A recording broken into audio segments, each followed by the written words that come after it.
We are excited to present our very first Olympian. Welcome to Third Song In with Chris Derrickson and Tom Polachek, where we interview Olympian, author, and resilience coach Amy Gamble. Enjoy the show.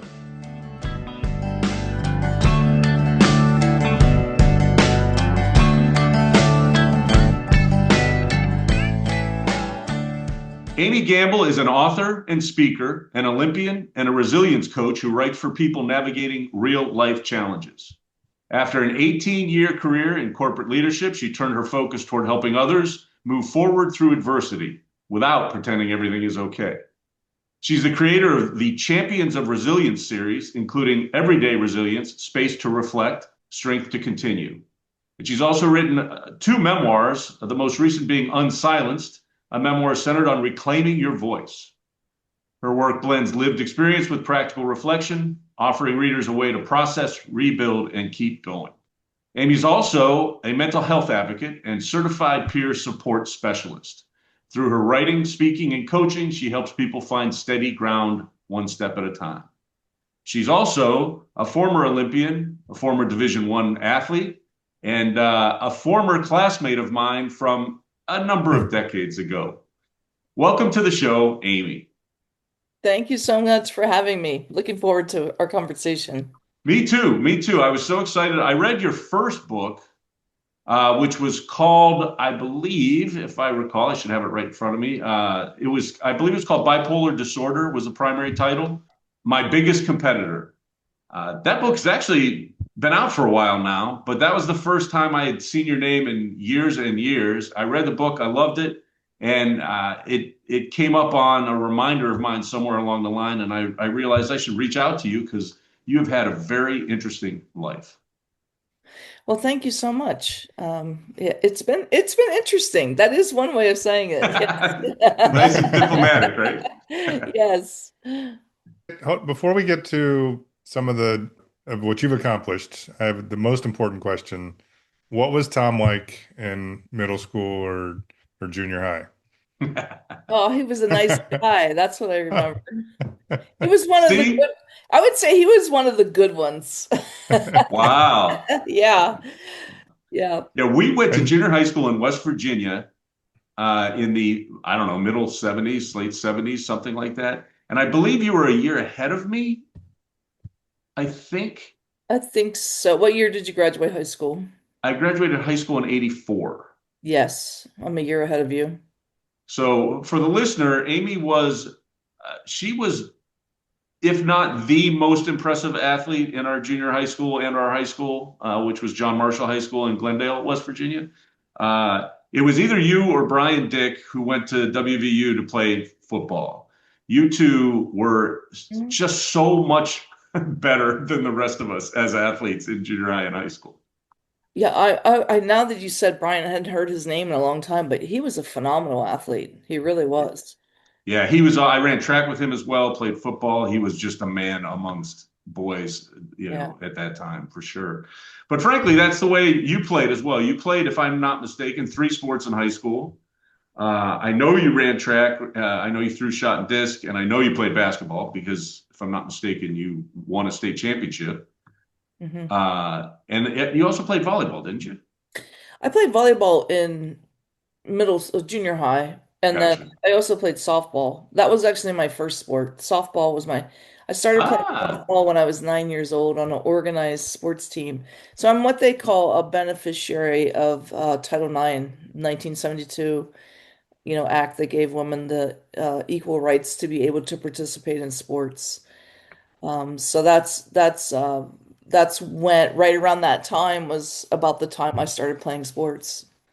well, and I really do want to talk about your writing and your current life, but I would like to dig into dig a little bit more into your sports life because, as I said, I find it very impressive. You did play Division I college basketball. Can you tell us a little bit about your transition, where you played, and what that experience was like? Sure. So my dream was always to go play for Pat Summitt at the University of Tennessee. And I got to live out that dream, which was amazing on one hand, and on the other hand, heartbreaking because I absolutely adored Pat. She was my hero. I loved Pat. Like, everybody who plays for her, almost everybody plays who plays for Pat loved her. Just a force to be reckoned with. And I learned a lot of things and everything. But during that time, my mom had gotten sick. And so about midway through my sophomore year, I ended up transferring and coming back home because it was just very too much pressure, too much difficulty to deal with. That was one reason. The second reason was I wanted to be an Olympian, and I'd wanted to be an Olympian for years. And I thought if I went to Tennessee, that Pat would help me get there. That she would train me and make it possible for me to realize my dreams. But when that didn't happen either, that was a big reason for my transferring. Where did that desire to become an Olympian come from? Again, we were from small town West Virginia. I can tell you, I love playing sports, but that thought never even crossed my mind. Well, it's just a funny story. My mom and I were going down the cereal aisle, and I had started playing softball. And what was evident from the very beginning was that I had some advantages physically over other young girls because I was taller, I was bigger, I was faster, stronger, certainly stronger. I grew up on a farm throwing hay bales. And so we're just walking down the cereal aisle, and I see this guy with all these gold medals on the Wheaties box, and it was at the time Bruce Jenner, and I was like, Right. "Oh, mommy, he's an Olympian. I want to be an Olympian one day." I mean that was just this struck in my mind, and then when I saw like other people, I started seeing a little bit more uh, basketball players on television and got some exposure, then I was like, oh, I can definitely be an Olympian. And I had a couple of teachers. I don't know if you remember Larry Campbell. He was one of them from Yes. Chouinard. Larry Campbell told me in ninth grade, he said, you have the potential to become an Olympic athlete one day. And so, later on, someone who I admired and respected who planted that seed, it really solidified my dreams for me. That's really impressive. And obviously that's how a lot of it starts is you get a teacher or you get an adult who tells you you can do something. And obviously you pulled it off, but you didn't pull it off playing basketball. No, exactly. So I'll start back with by saying like when I was in high school, I was a All-American high school basketball player, top five in the country, USA Today, parade, Yeah. the long list. But during that time, I made an Olympic sports festival my junior year in high school. And when we went to play, I had a friend of mine who I had met at one of the tryouts. His name was Joe Smith. He was awesome. Another seed planted along the way. He took me to see this sport called handball played, team handball, we call it in the United States. And Mhm. he said, Amy, I think when you're done playing basketball that you should play team handball. I think you'd be very good. And so Ah, when I transferred, I had this in the back of my mind, and I was like, maybe I'll try out for the Olympic Sports Festival and Team Handball, never playing the sport, just having this belief in myself and my abilities because, I could play just about any sport. And so I got to try out, and then I made the Olympic Sports Fest team for Team Handball, and then they selected a national team in 1985, the summer of 1985. And the thing that I had to do was I had to quit school. I had to quit college, though, and go train full time with the team handball team. And we moved to Marquette, Michigan. We started out on the campus of Northern Michigan University, and then later ended up in Colorado Springs at the Olympic Training Center for about 2.5 years. And in between all that, we traveled all around the world for competitions and so forth. And wow, that's amazing. What an experience. it was an incredible experience. I mean, just so many lessons. I'm getting to be 19 and 20 years old and, you know, had already gone to like 15 countries by the time I was 20. And then, later on, like 25 countries traveling around the world and getting that. The reason I say that is it's because it's getting that experience of actually being somewhere. So if I see, it used to be Red Square, I would see on TV, or the Kremlin, and I'd been there. I'd been there a couple times, Wow. not inside the building, but I'd been to Lenin's tomb and actually in there, and so I knew a lot of the like the history and the stuff around different places. That's one example, but places that got to travel to.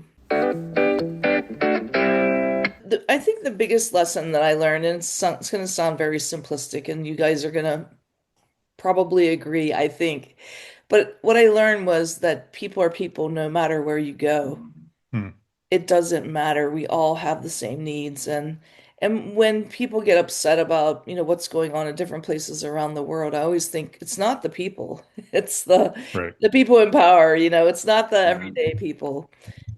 So most people, I believe, and I've been called naive before, so uh, but I believe most people are good. I really do. It's funny. I literally yesterday just had a conversation with one of my boys. We were talking about it, whether we were going to be able to take a vacation this spring or this summer rather. But what I talked about was the fact that I want them to travel more than I've been able to get them to travel for that very reason. Because I think you learn so much even by short trips and just a little bit of time outside of your normal space. I can only imagine what it's like if you're going and touring and spending lots of time in other countries and what have you. Yeah, I mean, I think domestic travel is also amazing too, because you think about where we went to school in Sherrard, West Virginia, rural, small town America. And then years later, I was actually in sales in my corporate career. I had Southern Nevada, Southern Utah, Western Arizona as my territory. And Oh, so I'm traveling over, I'll never forget this, into Blythe, California, to call on a doctor in Needles, California, which was out in the middle of nowhere. And I was like, there are rural places in every single state. It doesn't matter where you go because these people lived in way more rural than where we grew up in Sherrard. So hmm. it was just funny, and putting again things in perspective about the way that sometimes people will pigeonhole you or put you in a box when they don't know your whole story or what that was like or things like that. So, with respect to the Olympic team and the national team, you did get an opportunity to compete in the Olympics themselves, correct? Yes, And what year was that? 1988 in Seoul, Korea. That I can't imagine. And I'm sorry to say that at the time I didn't realize it. We were just getting ready, I guess, or had just graduated college, I suppose, if it was the 1988 Olympics. I was graduating from college, and I was paying attention because everybody does, of course. I had no idea you were competing in the Olympics at that time. It really makes me mad looking back on it because I would have made a huge deal out of it. Well, the good news is that I was one of the lucky ones who got caught in the camera of the closing ceremonies. So if you ever find a 1988 highlight closing ceremonies, you will see me on my face on the whole entire screen, and I'm watching the Olympic flame be extinguished. And Oh my Oh, God. wow. That's yeah, cool. I so think we just found our episode spotlight, Chris, if we can dig that up somewhere. I'm looking. Excellent. So, following the Olympics, then, did you continue your athletic career? I did. I went back to the University of Arizona and I played basketball.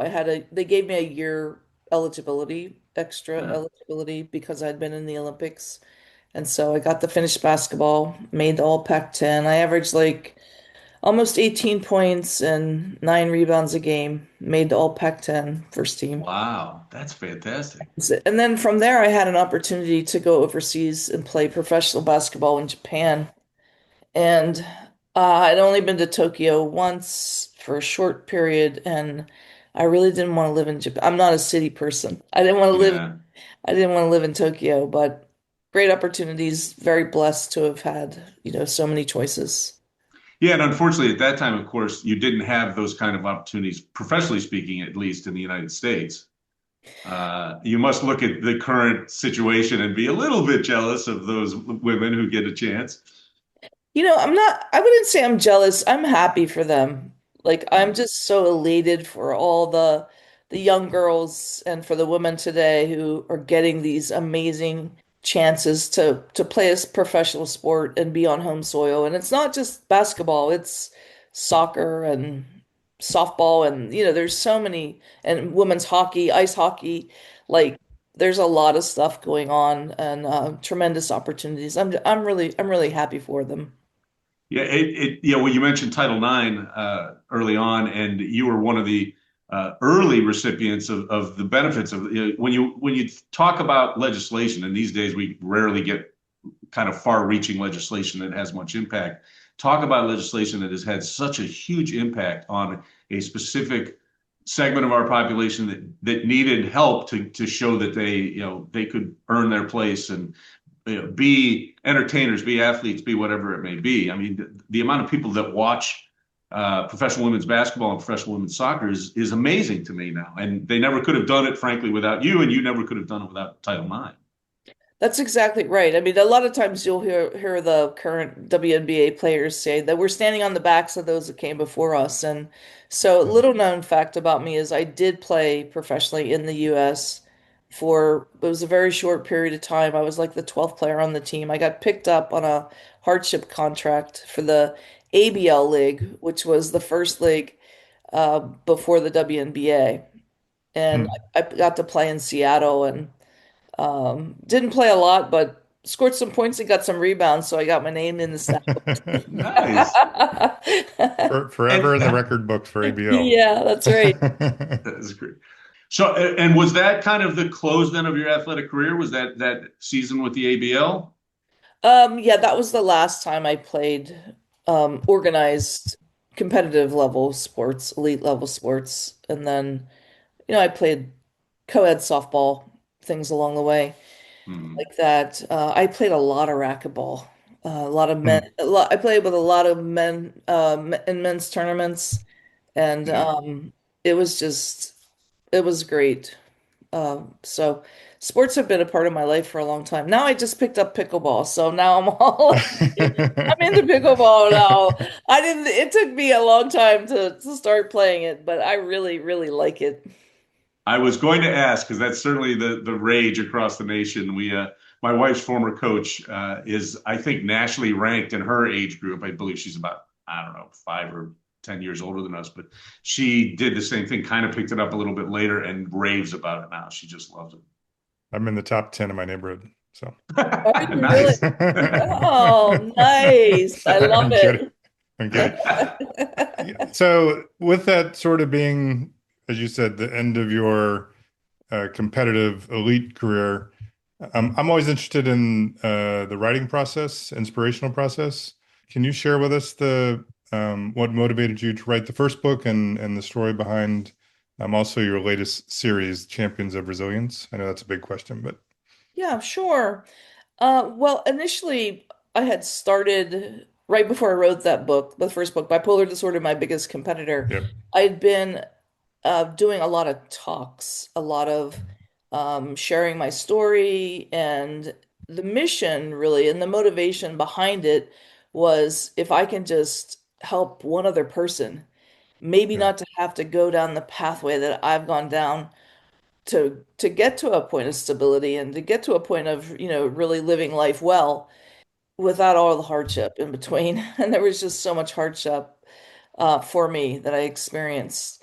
And so I wanted to be able to help someone. And, based on some of the feedback I've gotten over the years and continue to get at times, I think my mission is definitely I'm on it. Let's just say that. Yeah.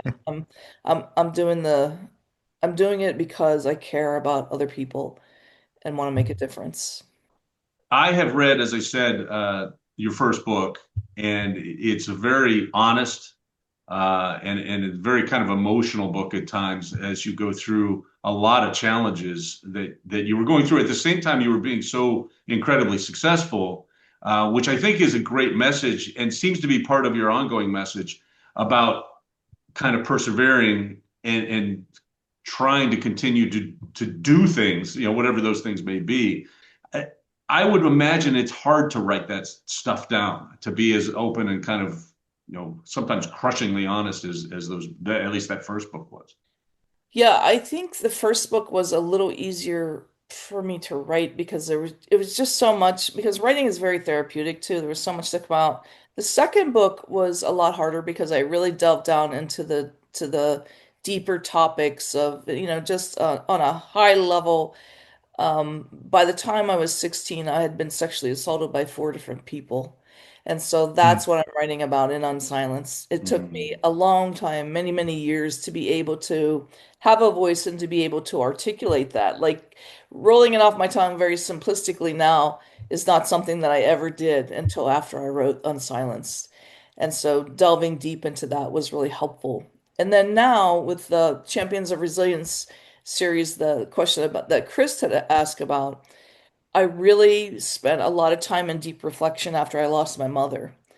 And in that deep reflection, I began to integrate, I would say, all of my experiences or continue to integrate all of my experiences so that when asked a question, it comes out in a very succinct sentence or a few sentences Mm. versus, you know, that to me is really the exclamation point on healing, that it's not emotionally charged for me anymore. Speak a little bit to your this kind of new career as a public speaker as well. Are you touring as part of this Champions of Resilience series? It's probably not the right word, but do you set up speaking engagements based on that? And if so, like where do you go and who do you talk to? Well, that's a great question. I started speaking in 2015 and really had taken off. My career had gone really well as alongside being a mental health advocate and leading a nonprofit, local nonprofit at the time. But then the pandemic hit, and that just like wiped my entire calendar. I had events in California, I had events all over the country, and then I lost total momentum after that. Mm. I did some Zoom things, but speaking on Zoom is not the same as speaking in front of an audience. For And I, sure. I tend to really enjoy the connection with the audience and everything. And so after that, I ended up going in a total different direction and taking a job out of Pittsburgh and just left the speaking because I was devastated, honestly. It's a lot of work Mm. to build a speaking career. So now what I've done is a little bit more on the local side and talking to kids during the Olympics. And actually, next week I'm giving a talk at a mental health association. So there's that. But I'm in the middle of deciding whether or not this is going to be the place where I leap off, the platform I leap off and continue, or if this is going to be sort of the let's just scale it back. And if someone wants me to speak, I will. And if they don't, that's okay with me too. Well, it certainly seems like you've built a hell of a platform because you've published some other works that are under this umbrella then of Champions of Resilience. Are those full-on books, as if kind of like your first two memoirs, or are they? What format do those writings take?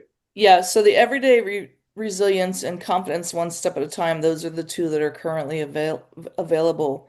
I use personal essay, and then at the end of each chapter are reflection questions and exercises for the reader. So it takes a concept. Let's say, for example, in chapter one of Everyday Resilience, it's called Life Doesn't Play Fair. And so I write an essay about how, you know, it came upon me this one day that having a mental illness wasn't fair. And like I'm having a conversation with God while I'm driving in the car. And I'm just like, why did this have to happen to me?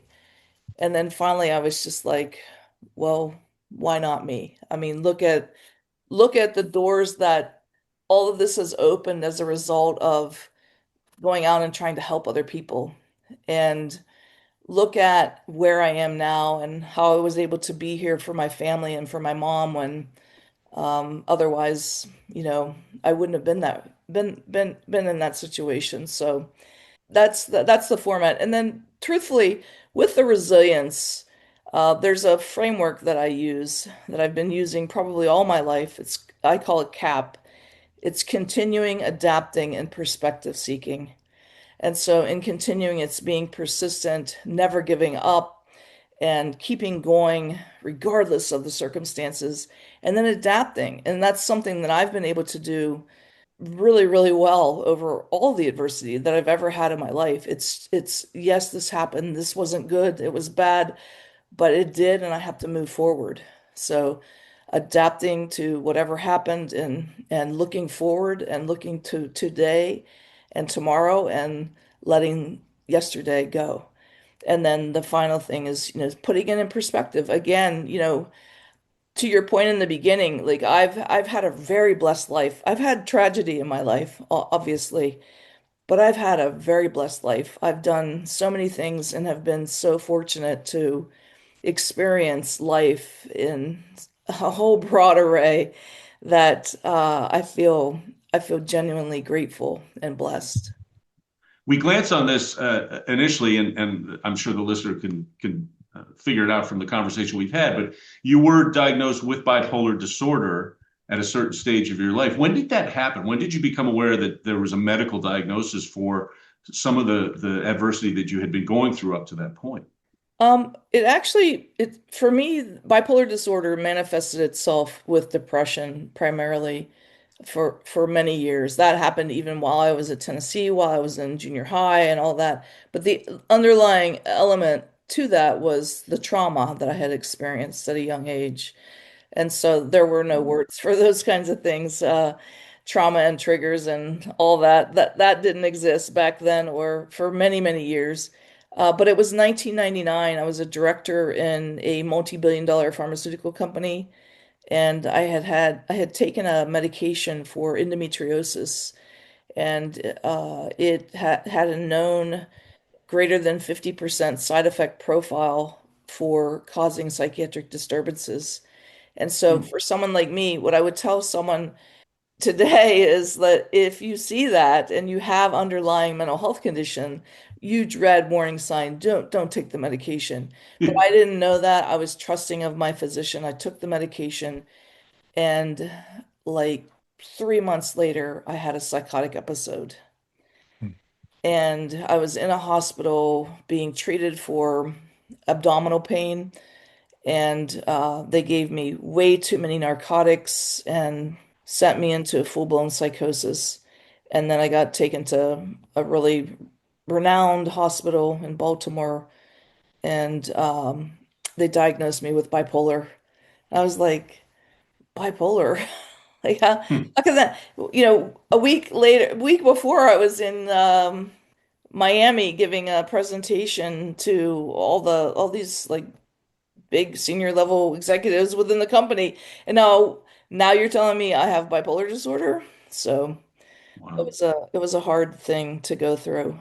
And then also as a side note, anyone who has ever experienced a severe mental illness and ended up hospitalized, they would know that it's a difficult road because a lot of times you don't get the right treatment that you need. And sometimes they just don't keep you long enough in the hospital based on insurance and whatever else. So you have this major brain trauma, I call a psychotic episode of brain trauma, and then you have 5 days in the hospital and then they kick you out. Good luck. Right. Well, and those are the kind of anecdotes and stories that were part of your first book and appear to be part of Unsilenced, your second memoir. This is as good a time as any, I think, to point out to our listeners that you can find your publications pretty much wherever you buy your books, but certainly on Amazon. And we will have a link to an Amazon link to your books, including the newest publication from Champions of Resilience, which is titled Everyday Resilience, Space to Reflect, Strength to Continue. There's also, as part of that series, I believe, Confidence, One Step at a Time. As I said, my bipolar disorder, my biggest competitor, was your first memoir. I recommend it highly. I really, in fact, I reread the beginning and the end of it last night, and it's such outstanding work, particularly for a first book. I was really, really impressed with how you were able to convey what were really a lot of traumatic incidents and events, and it really brought me in. And then your second memoir, Unsilenced, is also available on Amazon. So I would recommend to our listeners to go to Amazon to look for those books, or to amygamble.com, which also has some additional information about you biographically, et cetera, those kind of things. And you also have a Facebook page at Amy Gamble 1217, so 1217. All kinds of places you can find that information about Amy and what she's doing. And we will put links to all of that stuff on our website, thirdsonginpodcast.com. If you go to our As Mentioned page on our site, you can go there right now and you will find all of that information. That's awesome. Thank you. Can I ask one more question, even though we're past the question and answer part? It is it's your podcast. It is. So you made a point of mentioning that you were a beneficiary of Title IX. In reflection, how much do you see sports in helping you to succeed through all these obstacles and everything else? Because, I mean, women didn't always have the chance. They could make those chances, but by making it formal and official, it created opportunities for women. And you were, as you said, one who was able to benefit from that. So I would say that sports were my anchor. And so when things weren't going well for me in my life, I could revert back. I could always revert back and think, but I was an Olympian. I could reason with myself and rationalize and say, I've been through difficulties. I've overcome adversity with injuries and things and still made the Olympic team. And whatever, when we think about rebounding in basketball, I was a phenomenal rebounder. And I just parlayed that over into life. I'm going to be a good rebounder in life. And, it didn't happen overnight. I certainly went through days of struggle and things like that. But it was the continuing to never give up, to not quit, that you get the tenacity in sports and all those wonderful life lessons that you learn that you don't even know you're learning sometimes. And you learn those and then you internalize those and you apply them in real life situations. perfect. And I'm guessing pickleball is filling that role now? Well, I took a big fall yesterday. I broke the cardinal rule and ran backwards to get a lob and I fell. Oh, no. Oh, no. But yeah, we'll see what pickleball can do for me. I'm looking forward to it. So with most of our guests, we try to put together a special playlist. You've been kind enough to provide us with a theme for a 10-song playlist. And can you explain to the listeners what you wanted to focus on as we pick some songs for them to listen to? Yeah, I wanted to focus on the whole idea of resilience and, being the underdog, because I grew up an underdog. I've always been an underdog. Anytime you go into a different environment and say you're from West Virginia, people immediately have some sort of stereotype that pops into their mind. I'm overgeneralizing, but that's pretty true. And so I just really wanted it to be like, the whole message of not giving up and keeping going and knowing that sometimes if you're the underdog, you've got a great advantage. Amy, the way we do this is we'll go with your theme. You'll do the first song. I'll do the second. Tom usually does the third and we rotate, but Tom's throwing a wrinkle into this one. He has two in a row. But we'll walk you through it. If you have any context for why you chose it, we do it when we introduce the song. If you don't remember your songs, we have them all written down. So we're happy to help you out with that too. Yeah. But you can kick us off with the first song. What is your first song for this great idea for a playlist? Underdog by Alicia Keys. Nice. Alicia Keys just made one of our top 5 lists not too long ago, if I'm not mistaken. We were talking about great female singers, female voices, and she is one of them for sure. Yeah, she's amazing. I went back to my high school days and a song that played all the damn time, but I'm choosing it anyway. Don't Stop Believing by Journey. Oh, yeah. Just a great anthem from, at least for me, for high school right thereafter. I hated it at the time because it was super popular, but it's grown on me. So that's my number 2 song for this playlist. So as Chris mentioned, usually we alternate all the way through, but I have 2 songs that I want to have them played on the playlist back to back. only because they come from a live album. And both songs, I think, really relate to your theme, Amy. They're by it's actually an individual, but he goes by the name of Hamel on Trial. And there's an album that came out in 2002 called Ed's Not Dead. And it was a weird live album because he was actually an opener for someone else. And I think it was Ani DeFranco. But he did a fairly long set, and he did back to back two songs. One was called The Vines, which was kind of a talking blues, and he follows it with a story that then introduces a song called Some Hearts. And Some Hearts is this really sad song about a woman who you have to listen to the song, and the whole story is there, so I won't go into the details. But it really talks about how you have to just accept when bad things happen and find a way to move forward. And I think it locked in really well to your theme. And when I listened to it, I wanted to pick one or the other, but because of the way this was recorded, it was best to do them back to back. So the number 3 song is The Vines, which then leads directly into a story and the introduction to the song Some Hearts, which will be the 4th song. And I think you'll enjoy it. He's an odd guy. He's got a weird delivery, but the songs are really, really emotional, I would say. So that's 3 and 4, which then takes us to number 5, which will be your choice, Amy. I'm gonna choose One Moment in Time, sticking with the Olympic theme. It was One Moment in Time by Whitney Houston, and I chose that because it's a reminder that our defining moments come from everything we've pushed through to get there. Yes, excellent, Uh, excellent song. Another great voice too. all right. As is usually the case, as I listen to the stuff, I decide to change things up. So I'll change it on the script. But number 6 for me, my number 2 song is Into the Great Wide Open by Ruston Kelly. May not be super popular. He's one of my all-time favorites. It's all about overcoming adversity. He had gone through a lot of addiction problems. He went through a divorce, and was wallowing in a lot of this and a lot of his music. And this album sort of was him breaking free. In fact, it says, into the great wide open. And he says, I fall, but it's like he's giving himself up to all of it and accepting what he's done. It's just a Yeah, really cool song. So, that's awesome. Which leads us to number 7. And I picked a song by Buddy Miller. It's actually a cover of an old Louvin Brothers song from the 50s. The song is There's a Higher Power. It was in his album Universal United House of Prayer from 2004.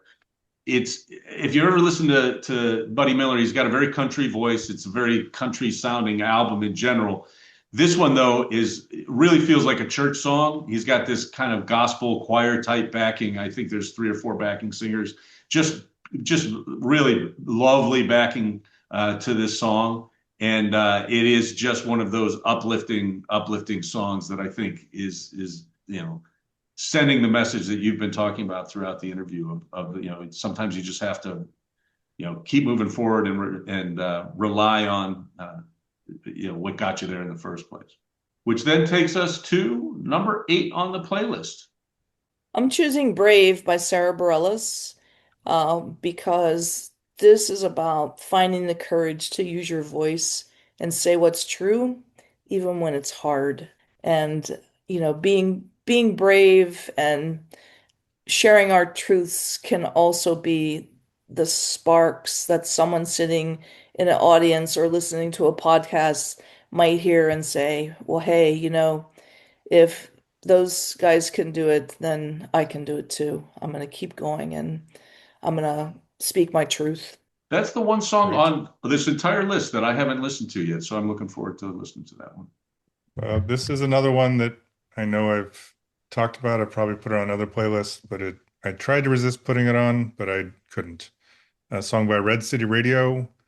The title's a little weird because they like to do weird titles. It's Show Me on the Doll Where the Music Touched You, but it's all about not letting people get you down and just fighting through it. Stuff like I'll walk around with my head down like I was the one who was doing something wrong, but it's all coming down. It's coming undone.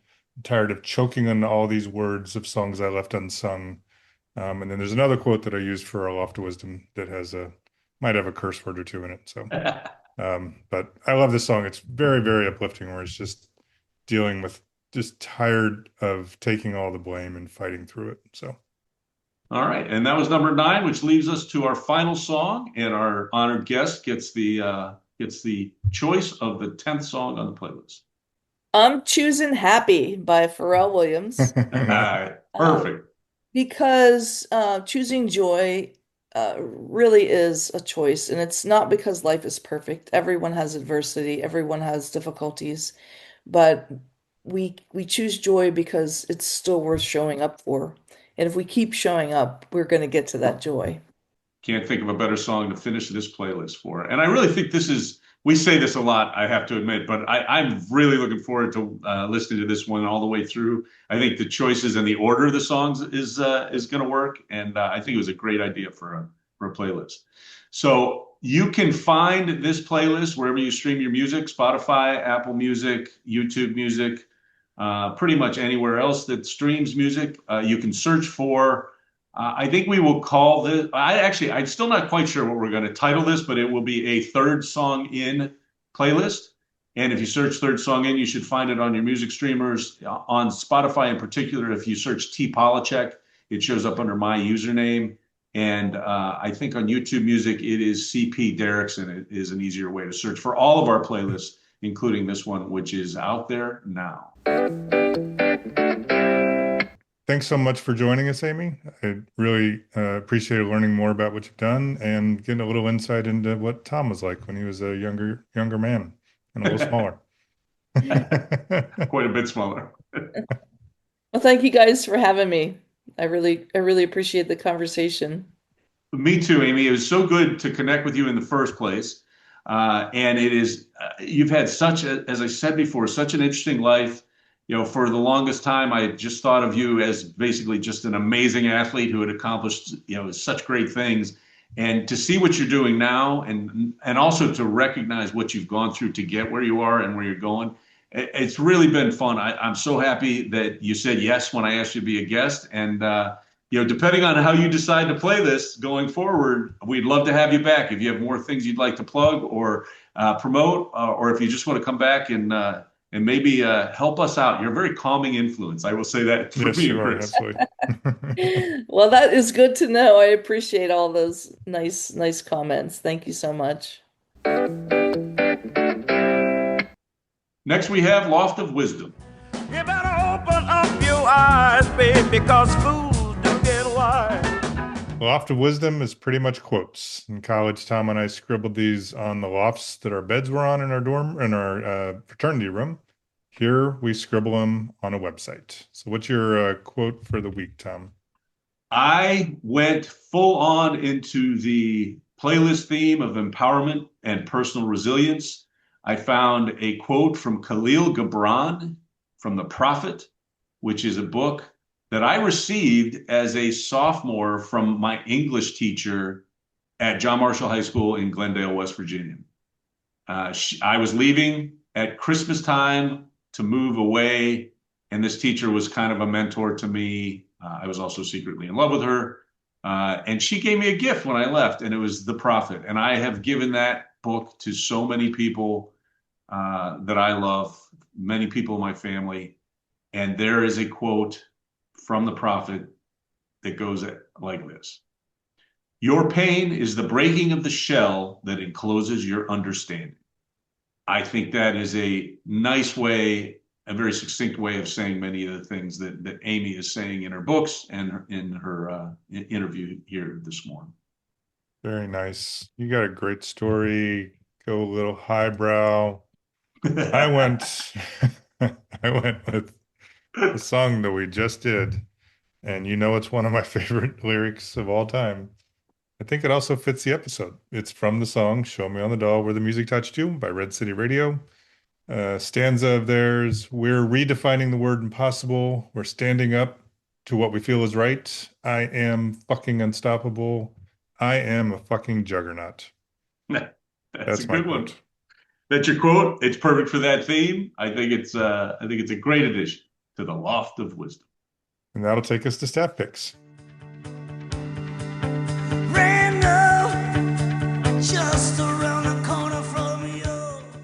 Staff Picks is a chance for us to recommend something new, something on the horizon, sometimes something we just became aware of. I believe this week we are both recommending new or coming soon. New. In fact, as I speak, the latest book in the Dungeon Crawler Carl, easy for me to say, the Dungeon Crawler Carl series is being released. It's book 8, entitled A Parade of Horribles. I'm on book 5, and if it weren't for some, crises at work, I'd probably be done with book 5, but I'm stagnating a little bit. It's a great series. It's the dumbest sounding series you'll ever hear. However, it's very well written, incredibly entertaining, relatively easy reads, and there's some good stuff in there. I mean, it's not just a comic book, although it is being turned into, I think, both a movie and a graphic novel. There's a lot that will translate over to those media, but I really enjoy it. I had a buddy of mine at work recommend it to me. I've talked about some of the other books, and I can't recommend it enough. Good stuff. Yeah, as a matter of fact, you have recommended it, at least enough for me to buy the first book in the series. A few weeks ago, I was out on Independent Bookstore Day at an independent bookstore, and I couldn't find anything to buy. I felt like I needed to support the store, and then there was a display that had the very first of the Dungeon Crawler Carl books, and your voice in my head said, "Buy it, go ahead, buy it now." So it is on my nightstand. It will be read. I'm not sure when, but I'm going to get to it. So if my voice was really in your head and it was from the book, it would have been, "God damn it, donut." Just so you know. So. All right. I have to remember that for when I read the book. I'm actually recommending 2 things. One is a graphic novel, speaking of comic books, called Supergirl, Woman of Tomorrow. It was a comic series that came out back in 2021. It was written by Tom King, who is one of my favorite all-time comic book creators. He's a writer only. I don't think he draws at all, but he is just outstanding. He takes kind of superhero characters that are not considered like the main lead type people. They're not the Superman, they're not the Spider-Man, etc. And he creates these just interesting stories of using these characters that aren't at the forefront for most people. I read the graphic novel quite some time ago. I think it's just amazing. But the reason I'm recommending it is also the basis of the Supergirl movie, which is coming out on June 26th, which means that it should be coming out only a week or so after this drops. So I've seen the trailers for the movie. The movie looks really good. I've read about it, and everything I've read indicates that it does a really good job of adapting this particular run of Supergirl comics written by Tom King. So run out, see the movie. But I really, really recommend reading the graphic novel. It is a superhero comic, but it's just a great story, and it's really well done. I like it. You're not going to read it, though. It's a good chance I'll read a book or a graphic novel. I just won't listen to anything you recommend. It's just the music. It's only the music. Yeah, that makes sense because, we started this podcast to talk about music. I get it. It's all about music. You didn't know that when it's you'd all about send me, not Tom's music. when you'd send me the playlist back in the mail, I just skip past it and put mine on. Just listen to your own songs.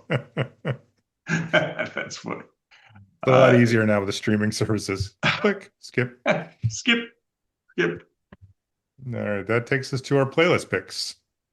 Yep, every episode, Chris and I each pick a song for a playlist. Now I'm not sure he listens to my songs on the playlist either. What we try to do is pick a song that, again, kind of goes along with our guest or the themes of the episode, whatever it may be. Sometimes it's just a song we think kicks ass and ought to be on a playlist. You can find our season 12 playlist streaming on all of the music streamers, Amazon Music, Spotify, Apple Music, etc. What is your pick for the playlist this week? Well, and looking at yours, it looks like we went similarly themed. We went a little bit earlier in time. I went with one that was right after college, actually pretty much when we were in the middle of, or right after high school, pretty much in the middle of college. And I'm quite sure that I played at least this album for you 1,000 times, if not the song. So I went with a Tesla song from their 1986 album Mechanical Resonance. The song Getting Better. It's just starts nice and slow, pauses, and then kicks ass. And it's all about, I feel like it's a nice hair metal ode to resilience and hanging in there. And I thought this album by Tesla was one of the better hair metal. They may not like being called hair metal, but they were right in the middle of that era. One of the better hair metal albums at the time. It was, and still think it's probably one of the top 5 from that time period in this genre. So, Yep, I definitely remember that song. I haven't listened to it so much in the last 20 or 30 years, but I listened to it a lot back then. yes. And I do think we both went, what a great theme that Amy picked, because I think Yeah. we were really able to connect so many things to it. I picked a song from just a year later, from 1987, from the album Outside Looking In by Bodines, and it's the song Pick Up the Pieces. And again, it's just one of those songs that is, in this case, I think it's talking about heartbreak, but it's just, you got to get back on that horse, you got to get moving. And if nothing else, I think that's Amy Gamble's message in all of her work these days. Yeah, and that's a band that you played for me as much as I played Tesla for you. So Yes, yeah. I learned about Bodines when I was at WashU from I think it was probably my junior year, because I feel like there was a freshman that was from the Milwaukee area, which is where they came from, and he had Outside Looking In, and he was playing it, and I thought, I love these guys. And although it turns out that one of the 2 leads turned out to be a little bit problematic, if not a whole lot problematic, but their music is just outstanding, and they still tour now without that problematic person. So they're still definitely worth listening to. They're a lot of fun. Yes, we want to thank Amy Gamble for appearing on the show. I'm so excited to have her. It was so nice to see her after all these years, and so nice to see just how successful she's been, not only on the court, which is what I knew about, but elsewhere. You can find all of her books and the Champions of Resilience series on Amazon and anywhere else you search for books. You can also find her work and other information about, I think, speaking dates, etc., at amygamble.com. And you can find her on Facebook at amygamble1217 on Facebook. yes, and a big thanks to Amy for joining us today. Third Song In is recorded in Chapel Hill, North Carolina, Joliet, Illinois, and Glendale, West Virginia. You can email us your questions, your thoughts, your suggestions to thirdsongin@gmail.com. Our website, thirdsonginpodcast.com, has direct links to these episodes, as well as on the As Mentioned page, you can find all the links and information we just shared about Amy. I strongly encourage you to check out amygamble.com. Follow us, rate and review the podcast on all the platforms. Please share our podcast with your friends, your family, with complete strangers. Please rate us. Give us all your fucking stars. We need your stars. We don't have enough stars. I'm running low on stars. Tom's running low on stars. We are not running low on playlists. They're on all those same streaming services. We'd ask you to share with as many people as you can, including those strangers you shared the episodes with. You can also follow us on social media. We have a Facebook page, Third Song In. You can find us similarly on Instagram and Blue Sky. We try to keep you updated on all kinds of dates, details, releases, etc., from our past and future guests. So keep your eye out and follow us on those social media sites, please. In addition, you can find our blogs both on the website and on Substack. On Substack, you can subscribe to us, Third Song In. And if you do that on Friday mornings, you'll get the latest blog from either Tom or me, and we take turns writing one each week. Please tune in next week for a surprise guest. And when I say surprise, I mean we'll be surprised if he shows up to record later this week. And if he does, we'll be super happy because it'll be a great episode. You've been listening to Third Song In with Chris Derrickson and Tom Polachek. Thanks for listening.